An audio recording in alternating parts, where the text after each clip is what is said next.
सुबह के 11 बजे थे। शहर के सबसे बड़े बैंक में एक साधारण से कपड़े पहने हुए बुजुर्ग व्यक्ति, जिनके हाथ में एक पुराना सा लिफाफा था, अंदर दाखिल होते हैं। जैसे ही वह बैंक में प्रवेश करते हैं, अंदर मौजूद सभी ग्राहक और बैंक कर्मचारी उन्हें अजीब नजरों से देखने लगते हैं। इस बुजुर्ग व्यक्ति का नाम था चरण दास। चरण दास जी के एक हाथ में छड़ी थी और दूसरे में वही पुराना लिफाफा। वह धीरे धीरे ग्राहकों के लिए बने काउंटर की तरफ बढ़ते हैं। इस काउंटर पर एक महिला कर्मचारी बैठी थी, जिसका नाम था सीमा। बैंक के अंदर मौजूद हर व्यक्ति की निगाहें चरण दास जी पर टिकी हुई थीं। धीरे धीरे चरण दास जी सीमा के पास पहुंचते हैं और बड़ी विनम्रता से कहते हैं, देखिए बेटी, मेरे खाते में कुछ गड़बड़ हो गई है, ये ठीक से चल नहीं रहा है। ये कहते हुए चरण दास जी लिफाफा सीमा की तरफ बढ़ाते हैं, लेकिन सीमा चरण दास जी के कपड़ों को देखकर उन्हें परखती है और कहती है, बाबा, कहीं आप गलत बैंक में तो नहीं आ गए? मुझे नहीं लगता कि आपका खाता इस बैंक में होगा। तभी चरण दास जी सहजता से कहते हैं, बेटी, एक बार तुम देख तो लो, शायद मेरा खाता इसी बैंक में हो। सीमा लिफाफा रखते हुए उनसे कहती है, बाबा, इसमें थोड़ा समय लगेगा और आपको थोड़ी देर इंतजार करना होगा। इतना कहकर सीमा और बैंक में मौजूद अन्य लोगों का काम करने लगती है। चरण दास जी वहीं खड़े होकर इंतजार करने लगते हैं। थोड़ी देर तक इंतजार करने के बाद वह दोबारा कहते हैं, बेटी, अगर तुम थोड़ी व्यस्त हो तो तुम मैनेजर को फोन कर दो। दरअसल मुझे उनसे भी कुछ काम है, तो मैं उनसे कुछ बात कर लेता हूं। इसके बाद सीमा न चाहते हुए भी अपना फोन उठाती है और मैनेजर सुनील के केबिन का नंबर डायल करती है। उसने फोन करके मैनेजर को बताया कि एक बुजुर्ग व्यक्ति उनसे मिलना चाहते हैं। मैनेजर सुनील चरण दास जी को दूर से ही देखता है। चरण दास जी बड़े साधारण दिख रहे थे। मैनेजर सुनील फोन पर सीमा से पूछता है, क्या यह हमारे बैंक का ग्राहक है या ऐसे ही कोई मुंह उठाकर चला आया है? सीमा कहती है, सर, यह बात तो मुझे नहीं पता, लेकिन यह आपसे मिलने की बात कर रहे हैं।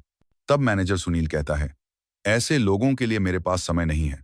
तुम ऐसा करो, इन्हें बिठा दो, थोड़ी देर बैठकर यहां से चले जाएंगे। मैनेजर सुनील के आदेश अनुसार सीमा चरण दास जी को वेटिंग एरिया में बैठा देती है। वह कहती है, बाबा, आप वहां बैठ जाओ, थोड़ी देर में मैनेजर साहब फ्री हो जाएंगे और उसके बाद आपसे मिल लेंगे। चरण दास जी वहां से टहलते हुए वेटिंग एरिया की तरफ चले जाते हैं और कोने में रखी एक कुर्सी पर जाकर बैठ जाते हैं। सभी लोग अभी भी चरण दास जी की तरफ देख रहे थे, क्योंकि वहां जितने भी ग्राहक आते थे वे सूट बूट में होते थे, जबकि चरण दास जी ने साधारण कपड़े पहन रखे थे। देखने से भी नहीं लग रहा था कि उनका खाता इस बैंक में होगा, क्योंकि इस बैंक में अमीर लोगों के खाते होते थे। इसी वजह से चरण दास जी आकर्षण का केंद्र बन गए थे और सभी लोग उन्हें घूर घूर कर देख रहे थे और उनके बारे में तरह तरह की बातें बना रहे थे। यह बातें चरण दास जी को भी सुनाई देती हैं, लेकिन वह इन सभी चीजों को अनदेखा करते हैं और अपना नंबर आने का इंतजार करते रहते हैं। वह सोचते हैं कि थोड़ी देर में मैनेजर आएगा और मैं उससे बात कर लूंगा। बैंक के अंदर एक और व्यक्ति छोटी पोस्ट पर काम करता था, जिसका नाम था अमित। अमित अभी बाहर गया हुआ था और जैसे ही वह बैंक के अंदर आता है तो वह देखता है कि एक बुजुर्ग व्यक्ति वेटिंग एरिया में बैठा हुआ है, जिसकी तरफ सभी लोग देख रहे हैं और उसके बारे में तरह तरह की बातें कर रहे हैं। कोई उसे भिखारी कह रहा है तो कोई कह रहा है कि इस बैंक में तो इसका खाता हो ही नहीं सकता और ये यहाँ कैसे आ गया, ऐसे लोगों को इन लोगों ने क्यों बैठा रखा है। इस तरह की बातें उनके बारे में चल रही थी। अमित ये सभी बातें सुन लेता है। इसके बाद अमित सीधा चरण दास जी के पास जाता है और बड़े आदर भाव से उनसे पूछने लगता है, बाबा, आप यहाँ क्यों आए हो और क्या काम है आपको? अमित को यह सब कुछ बहुत बुरा लगता है। वह बुजुर्ग व्यक्ति की हालत देखकर थोड़ा परेशान हो जाता है और इसी वजह से उनसे पूछने गया था। चरण दास जी अमित को बताते हैं, मुझे मैनेजर से मिलना है और उससे मुझे कुछ काम है। यह बात सुनकर अमित उनसे कहता है, ठीक है बाबा, आप थोड़ी देर यहाँ इंतजार करो, मैं अभी मैनेजर से बात करके आता हूँ। इसके बाद अमित मैनेजर सुनील के केबिन में जाता है और उन्हें उस बुजुर्ग व्यक्ति के बारे में बताता है। लेकिन मैनेजर सुनील पहले से ही उस बुजुर्ग व्यक्ति के बारे में जानता था और कहने लगता है, मुझे पता है, मैंने ही उसे वहां बिठा रखा है, थोड़ी देर वहां बैठेगा और बैठने के बाद वहां से चला जाएगा। इसके बाद मैनेजर सुनील अमित को कोई और काम बता देता है और कहता है, तुम अपना काम कर लो और तुम्हें इस चीज से कोई मतलब नहीं है। अब अमित दूसरे काम में लग जाता है और धीरे धीरे उस बुजुर्ग व्यक्ति को वहां बैठे हुए लगभग 1 घंटा हो गया था। 1 घंटे तक बुजुर्ग व्यक्ति अपना धैर्य रखते हैं, लेकिन उसके बाद उन्हें यह बात सहन नहीं होती। वह खड़े होते हैं और मैनेजर सुनील के केबिन की तरफ बढ़ने लगते हैं।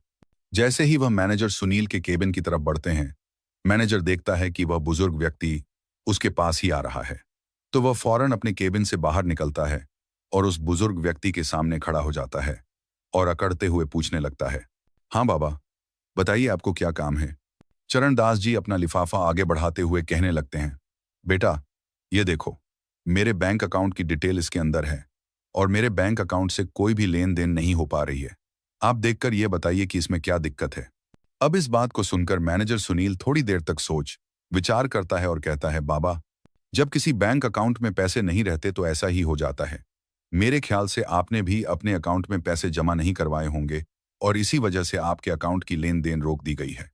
इसके बाद बुजुर्ग व्यक्ति बड़े ही विनम्र भाव से कहने लगते हैं, बेटा, पहले तुम एक बार अकाउंट को चेक तो कर लो, उसके बाद ही कुछ मुझे बताओ तो ही अच्छा रहेगा।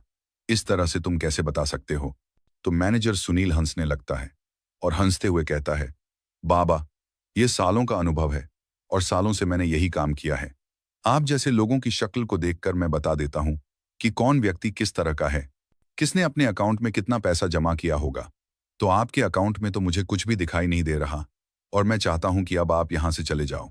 सभी ग्राहक आपकी तरफ देख रहे हैं और बैंक के अंदर एक अलग तरह का माहौल बन रहा है। इसके बाद चरणदास जी उस लिफाफे को उसकी टेबल पर रखते हैं और कहते हैं, ठीक है बेटा, मैं तो चला जाऊंगा, लेकिन तुम इस लिफाफे में जो भी डिटेल लिखी हुई है उनको एक बार जरूर देख लेना। ऐसा कहकर चरणदास जी वहां से जाने लगते हैं और जाते जाते जैसे ही वह गेट पर पहुंचते हैं तो फौरन मुड़कर कहते हैं, बेटा, तुम्हें यह सब कुछ करने का बहुत बुरा नतीजा भुगतना पड़ेगा। ऐसा कहकर चरणदास जी बैंक के मुख्य द्वार से बाहर निकल गए और टहलते टहलते वहां से चले जाते हैं। इसके बाद जब मैनेजर सुनील को यह बात सुनाई देती है कि तुम्हें बहुत कुछ भुगतना पड़ेगा तो थोड़ा सा तो उसे लगता है, लेकिन फिर वह सोचता है कि बुढ़ापे में ऐसे ही कह दिया होगा, कोई भी कैसी भी दिक्कत नहीं है। मैनेजर सुनील अपने काम पर चला जाता है। इधर टेबल पर वह लिफाफा पड़ा हुआ था जिस लिफाफे के अंदर बुजुर्ग व्यक्ति के बैंक अकाउंट की डिटेल थी। इसके बाद जो अमित होता है वहां से उस लिफाफे को उठा लेता है और अपने कंप्यूटर के सर्वर में लॉगिन करके उस लिफाफे के अंदर दी गई जानकारी के हिसाब से ढूंढने लगता है। ढूंढने के बाद जब पुराना रिकॉर्ड खंगाला जाता है तो उसे पता चलता है कि यह जो व्यक्ति यहां पर आया था यह इस बैंक का एक तरह से मालिक ही है, क्योंकि इस बैंक के 60% शेयर इनके पास ही हैं। अब इस बात को सुनकर वह बड़ा ही हैरान होता है और भी अच्छी तरह से उस डिटेल को पढ़ने लगता है। तो डिटेल को पढ़ने के बाद वह पूरी तरह से कंफर्म हो जाता है कि यह इस बैंक के मालिक ही हैं।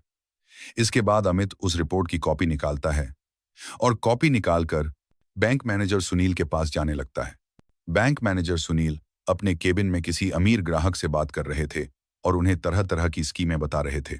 इसके बाद अमित में आई कम इन करके केबिन के अंदर आने लगता है। बैंक मैनेजर सुनील उसे इशारा करता है और इशारे से पूछने लगता है कि किस लिए तुम यहां पर आए हो।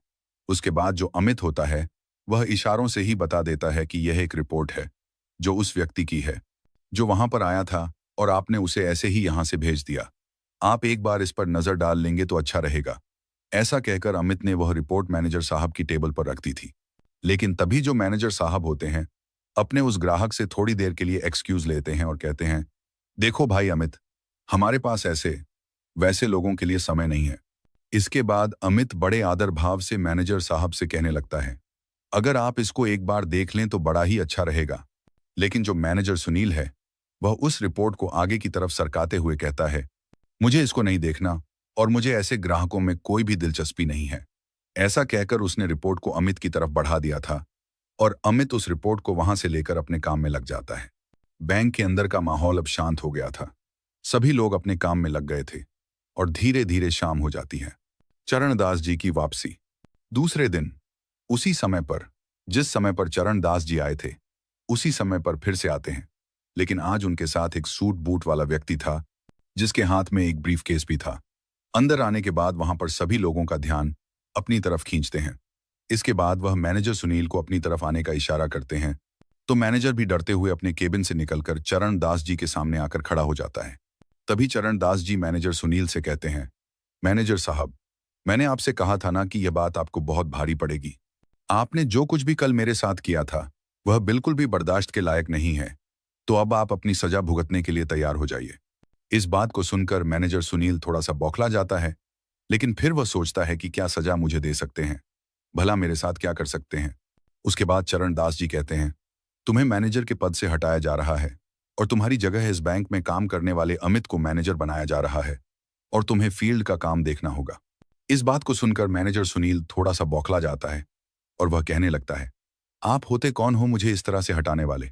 तो चरण दास जी कह देते हैं, मैं इस बैंक का एक तरह से मालिक ही समझ लो, क्योंकि 60% शेयर वैल्यू मेरे पास है और मैं चाहूं तो तुम्हें हटा भी सकता हूं और किसी और को तुम्हारी जगह लगा भी सकता हूं। ये बात सुनकर बैंक के अंदर जितने भी कर्मचारी थे और जो कुछ ग्राहक कल भी इस बैंक के अंदर आए थे और आज भी आए थे, वह सभी लोग एकदम से हैरान हो जाते हैं और चरण दास जी की तरफ फटी की फटी निगाहों से देखने लगते हैं। इसके बाद वह व्यक्ति जो चरण दास जी के साथ आया था, वह अपने उस सूटकेस को खोलता है और उसमें से एक डॉक्यूमेंट निकालता है जो कि अमित की पदोन्नति प्रमोशन का था। उसे एक बैंक मैनेजर बना दिया गया था। इसके बाद वह दूसरा लेटर निकलता है जिसको बैंक मैनेजर सुनील को दे देता है और कहता है, अगर तुम्हें फील्ड में ड्यूटी करनी है तो तुम बेशक से कर लो, लेकिन मैनेजर बनकर तुम इस बैंक में नहीं रह सकते। ये बात सुनकर मैनेजर सुनील के पसीने छूटने लगते हैं और वह अपनी कल की गलती के लिए बुजुर्ग व्यक्ति से माफी मांगने लगता है। लेकिन तभी जो चरण दास जी होते हैं वह उसे उठाते हैं और कहते हैं, माफी किस बात की मांग रहे हो और मैं किस वजह से तुम्हें माफ कर दूं? तुमने मेरे साथ जो व्यवहार किया था वह हमारे इस बैंक की पॉलिसी के खिलाफ है। क्या तुमने कभी भी इस बैंक की पॉलिसी नहीं पढ़ी? यहाँ पर गरीब और अमीर में कोई भी फर्क नहीं किया जाएगा और सभी को एक ही पलड़े में तोला जाएगा। दरअसल इस बैंक की स्थापना चरण दास जी ने ही की थी और उन्होंने यह बात पहले ही घोषित कर दी थी कि इस बैंक के अंदर किसी को भी गरीब नहीं समझा जाएगा और ना ही किसी को ज्यादा अमीर समझा जाएगा। सभी के साथ सामान्य व्यवहार किया जाएगा और कोई भी बैंक का स्टाफ ऐसा करता है तो उसके खिलाफ कड़ी से कड़ी कार्रवाई की जाएगी। तो चरण दास जी कहते हैं, वह तो मैं तुम पर रहम कर रहा हूं कि तुम्हें काम करने योग्य छोड़ रहा हूं, वरना मैं चाहूं तो तुझे यहां से हटा भी सकता हूं। जो तुमने मेरे साथ किया है वह बिल्कुल भी किसी के साथ नहीं होना चाहिए। तुम्हारे बैंक में काम करने वाला अमित, जिसके हाथ में कुछ भी नहीं था, लेकिन फिर भी उसने मुझसे आकर पूछा और मेरे लिए कुछ करना चाहा, तो इस पोस्ट के लिए वह असली हकदार है, ताकि वह ग्राहकों को अच्छी तरह से समझ सके और उनके कपड़ों को देखकर उनको जज ना कर सके। ऐसा कहकर चरण दास जी सीमा को बुलाते हैं और सीमा को भी इस बात के बारे में फटकार लगाते हैं। कहते हैं, मैं पहली गलती समझकर तुम्हारी इसे माफ कर रहा हूं, लेकिन बैंक के अंदर कोई भी व्यक्ति अगर आए तो उसको उसके कपड़ों से जज नहीं करना है, उसके बारे में तसल्ली से देखना चाहिए। अगर तुम मुझे पहले ही संभाल लेती तो इस मैनेजर के पास मुझे नहीं जाना पड़ता और मुझे और ज्यादा अपमान का सामना नहीं करना पड़ता। इसके बाद सीमा हाथ जोड़ने लगती है और उनसे माफी मांगने लगती है। कहती है, बाबूजी मुझे माफ कर दो, मुझसे बहुत बड़ी गलती हो गई और आगे से आपको ऐसा कुछ भी देखने को नहीं मिलेगा। इसके बाद चरण दास जी वहां से उस व्यक्ति के साथ वापस जाने लगते हैं और सभी लोगों से कहकर गए थे कि अमित से बहुत कुछ तुम्हें सीखने की जरूरत है और इससे जितना हो सके उतना सीख लीजिए, तुम्हारे लिए अच्छा होगा। अब मैं बीच बीच में यहाँ पर किसी ना किसी को भेजता रहूंगा जो तुम्हारी इन हरकतों के बारे में अच्छी तरह से मुझे रिपोर्ट दे सके। ऐसा कहकर चरण दास जी वहां से चले गए और बैंक का पूरा स्टाफ इस बारे में बात करने लगता है और सोचता है कि अब अच्छी तरह से काम करना होगा, कहीं अगली बार उनका नंबर ना आ जाए। इस बात को सोचकर पूरा बैंक सुधर जाता है और सभी लोग अच्छी तरह से उस बैंक के अंदर काम करने लगते हैं। चरण दास जी का यह कारनामा चारों तरफ फैल गया था और सभी लोग उस बैंक की बड़ाई करने लगते हैं और कहते हैं कि मालिक हो तो ऐसा हो, वरना बेशक से ना हो, क्योंकि ज्यादा मालिक अपने बैंक को खोलकर चले जाते हैं। फिर चाहे पीछे से मैनेजर किस तरह का काम करे या पीछे से कोई भी कर्मचारी कैसा भी काम करे, उन्हें इस चीज से कोई भी मतलब नहीं होता है। लेकिन चरण दास जी ने अपने मालिक होने का पूरा कर्तव्य निभाया और उस बैंक के कर्मचारियों को एक अच्छा सबक सिखाया। चरण दास जी के बारे में आपकी क्या राय है और अमित के बारे में आप क्या कहना चाहेंगे? अपनी राय कमेंट बॉक्स में लिख सकते हैं और लोगों के साथ साझा कर सकते हैं। अगर आपको वीडियो अच्छी लगी तो वीडियो को लाइक और चैनल को सब्सक्राइब जरूर करें, ताकि हमें थोड़ा सा हौसला मिले आप लोगों के लिए ऐसे ही अच्छे अच्छे वीडियो बनाने के लिए। इन कहानियों को सुनाने का उद्देश्य किसी को परेशान करना बिल्कुल भी नहीं है। यह कहानी आपको इसलिए सुनाई जाती है ताकि आप लोग इन कहानियों में से कुछ ना कुछ सीख सको और अपने जीवन में उस चीज को लागू कर सको। मिलते हैं किसी अगली वीडियो में नए टॉपिक के साथ। तब तक के लिए जय हिंद, जय भारत। आप सभी का बहुत बहुत धन्यवाद।